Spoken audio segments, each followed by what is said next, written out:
So let's look at some of our friends who are doing the attacking. In Russia, it's Nobelium, behind the 2020 SolarWinds attack. You probably saw this one on the news. SolarWinds is a performance monitoring platform that is in use in a lot of places, especially government.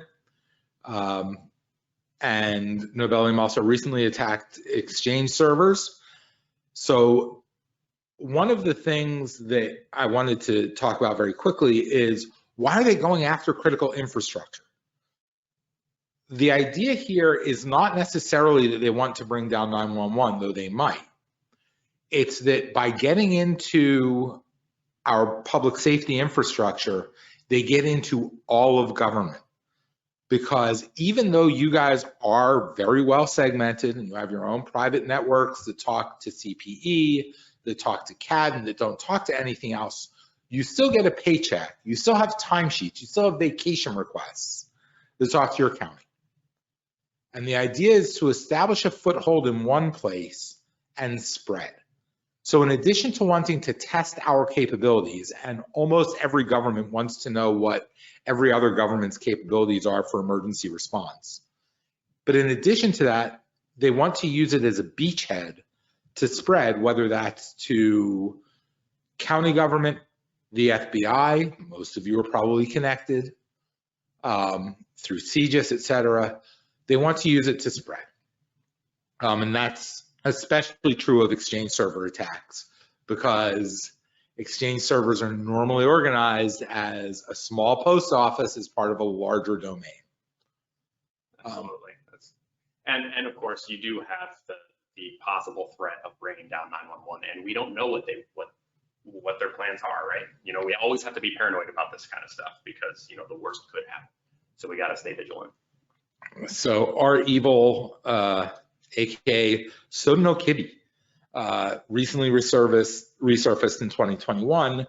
These are all, by the way, active. Everything we're talking about are active threats. None of these are things that you can just ignore. China, RedFoxTrot, multiple government agencies, Calypso, which again, August, September 2021, APT 10 and 40, mostly focused on Japan-linked companies, and it was mostly private industry, which is You'll note with both Calypso and RedFoxTrot that if you do any research on them, you'll see that mainly they attack different parts of Asia. However, we have seen Calypso doing some attacks on the U.S. infrastructure as well, particularly with regard to the Exchange server vulnerabilities. And for those who don't know, the Exchange server vulnerability was an explicitly nasty one because you did not need authentication. All you basically needed was if you had an Exchange server in March 3rd of 2021 that was facing the internet when that 0-day hit, you were vulnerable by default, unless you went out of your way to turn off certain proxy options, which most folks don't even know how to do. So it was a very, very widespread attack, and again, we'll see more of it throughout the presentation because the Exchange servers play a heavy role in all of this. And then North Korean groups, famously the WannaCry ransomware that affected Sony Picture Entertainment, which, you know, got them access to some bad movies that they released early. There was a Seth Rogen movie that I recall that nobody actually wanted to see, but they could see it for free. Iran, again, this one is a chemical sector in Saudi Arabia.